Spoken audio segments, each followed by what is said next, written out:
Hello students, welcome to Shri English solutions. आज के इस वीडियो में हमारा जो क्लास 6 का बुक है, इंग्लिश बुक हनीसकल, उसका जो सेकंड पोएम है द काइट, उसका एक्सप्लेनेशन आज हम देखेंगे। Let's come to the poem the kite. तो पोएम में डायरेक्टली जाने से पहले आप सबसे मेरा ये सवाल है, क्या आपने कभी काइट उड़ाई है? पतंग पतंग उड़ाई है आपने कभी? और अगर नहीं भी उड़ाई है तो क्या आपने देखी है कभी पतंग आसमान में ऐसे उड़ते हुए? तो जब भी हम ऐसे पतंग देखते हैं आसमान में उड़ते हुए, तो वो बहुत ज़्यादा खूबसूरत दिखता है, बहुत अच्छा दिखता है, और हम सबको पतंग उड़ाना बहुत अच्छा भी लगता है। तो चलिए देखते हैं, ये जो पोएम है इसको समझने की कोशिश करते हैं, जिसमें पोएट जो है हैरी बैन, इन्होंने एक काइट जो कि हवा में तैर रही है, हवा में उड़ रही है, तो वो कैसे दिखती है उसको डिस्क्राइब किया है इस पोएम में। तो चलिए देखते हैं पोएम में। How bright in the blue is a kite when it's new. How bright on the blue, blue यहाँ पे मतलब है स्काई, आसमान नीला रंग का होता है, तो ब्लू का मतलब है आसमान। So the poet is saying that कि नीले आसमान में जब एक नई नई पतंग ऊपर उड़ रही है, तो वो बहुत अच्छी दिखती है, बहुत खूबसूरत दिखती है, बहुत ब्राइट दिखती है। With a dive and a deep, it snaps its tail, then soars like a ship with only a sail.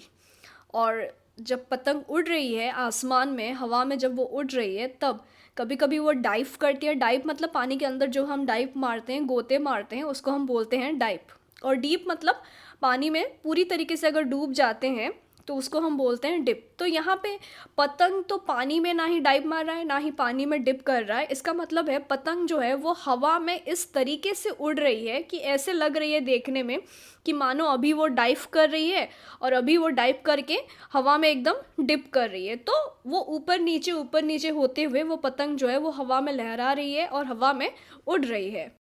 It snaps its tail. It मतलब पतंग, काइट। स्नैप्स मतलब to move in a particular position.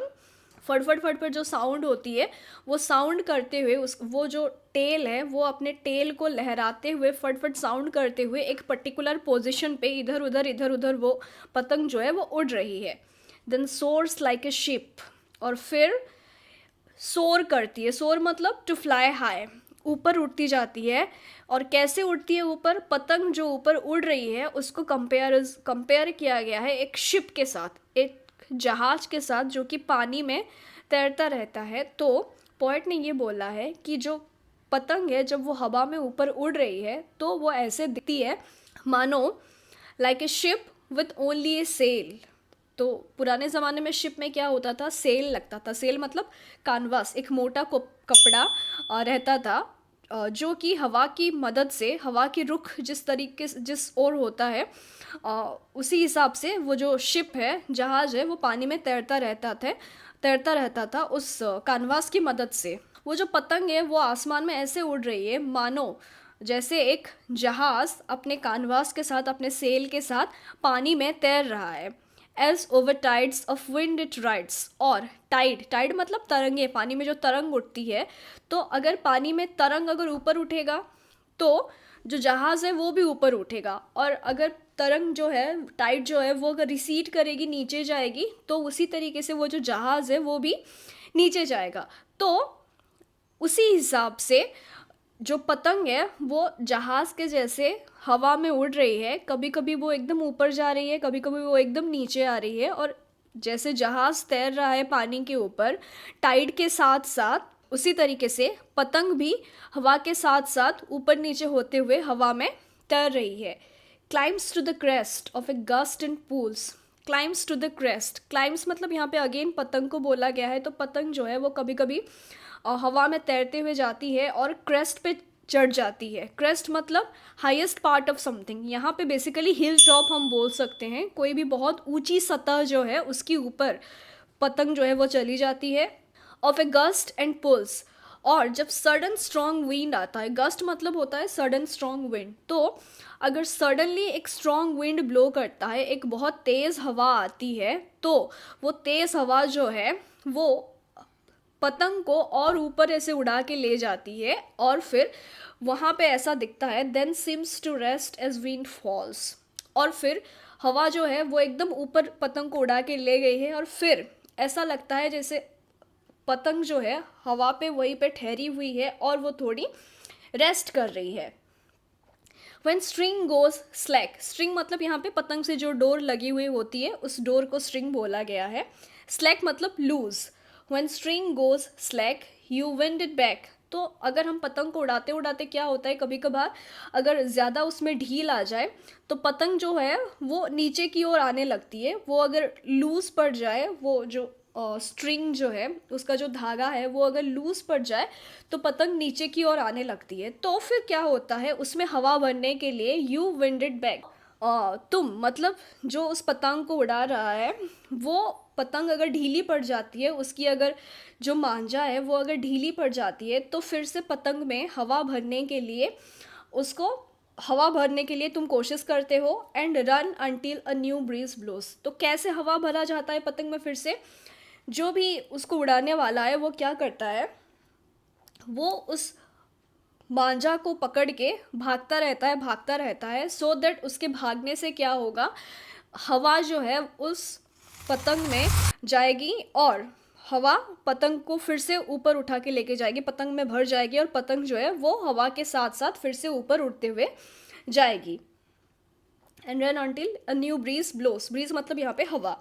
तो पतंग को उड़ाते हुए अगर कभी मांझा ढीली पड़ जाती है, उसकी जो डोर है वो ढीली पड़ जाती है, तो उसमें हवा भरने के लिए जो पतंग उड़ा रहा है, जो पतंगबाज है, वो ज़ोर से उस मांझा को पकड़ के, उस डोर को पकड़ के भागता रहेगा, तब तक भागेगा जब तक पतंग में फिर से हवा नहीं भर जाती। And its wings fill and up it goes. तो फिर से पतंग में जो है वो हवा फिर से भर गई और फिर वो धीरे धीरे ऊपर फिर से उठने लगता है। How bright on the blue is a kite when it's new. तो जब एक काइट एक पतंग जो है वो नई होती है तो आसमान में कितनी सुंदर दिखती है, कितनी खूबसूरत दिखती है। But raggeder thing you never will see. Raggeder turn up things, फटी हुई चीज़ें, लेकिन एक बहुत बुरी चीज़ होती है, फटी हुई चीज़ होती है जो कि आप कभी भी देखना पसंद नहीं करेंगे। और वो क्या है, when it flaps on a string in the top of a tree। जब भी पतंग उड़ते हुए जाके किसी भी पेड़ के ऊपर चिपक जाती है, किसी भी पेड़ के बीच में फंस जाती है, तो फिर वो क्योंकि पेपर से बना हुआ हो तो इजीली पतंग जो है वो फट जाती है। और फटी हुई टूटी हुई पतंग दिखने में उतना ज़्यादा अच्छा नहीं दिखता है। तो उसका जो स्ट्रिंग है जब पेड़ में फंस जाता है, जिस वजह से पतंग भी पेड़ में फंस जाती है और फिर क्या होता है, फिर पतंग टूट फूट जाती है और वो दिखने में उतना अच्छा नहीं लगता। सो ये तो था डिस्क्रिप्शन द काइट का, एक पतंग जो कि हवा में उड़ रही है। तो उड़ते वक्त वो कैसे दिखती है, पोएट ने यहाँ पे पतंग को कंपेयर किया है एक शिप के साथ, एक जहाज़ के साथ, जो कि अपने सेल के साथ, कैनवास के साथ पानी में जैसे तैरता रहता है, टाइड के साथ ऊपर नीचे होता रहता है, वैसे ही पतंग जो है वो हवा में उड़ती रहती है, लहराती रहती है। हवा जैसे जैसे ज़्यादा तेज़ होती है उसको ऊपर उठा के लेके जाती है, और अगर हवा रुक जाए तो ऐसा लगता है कि पतंग जो है वो रेस्ट कर रही है आसमान में। और फिर अगर मांझा ढीली पड़ जाए, डोर ढीली पड़ जाए, तो उसमें फिर से हवा भरने के लिए जो पतंग उड़ाने वाला है वो अपने डोर को पकड़ के ज़ोर से भागता रहता है सो दैट पतंग में फिर से हवा भर जाए। और पतंग में फिर से हवा भरने के बाद फिर क्या होता है, पतंग फिर से ऊपर चली जाती है और वो फिर से बहुत ज़्यादा खूबसूरत दिखती है। लेकिन जब एक पेड़ के टॉप हिस्से में पतंग फंस जाती है, डोर फंस जाती है, तो वो बहुत बुरी चीज़ होती है और वो जो पतंग है वो टूट फूट जाती है, तो वो दिखने में अच्छा नहीं लगता और वो किसी को भी पसंद नहीं है। तो ये था हमारा द काइट पोएम का एक्सप्लेनेशन। अगर इस पोएम से रिलेटेड आपका कुछ डाउट है, इस एक्सप्लेनेशन से रिलेटेड आपका कुछ डाउट है, तो आप नीचे कमेंट में अपना डाउट ज़रूर पूछ सकते हैं। और इसके क्वेश्चन आंसर के लिए जुड़े रहिए हमारे चैनल के साथ। हम अपने अगले वीडियो में देखेंगे इस पोएम जो है द काइट, इसका क्वेश्चन आंसर देखेंगे।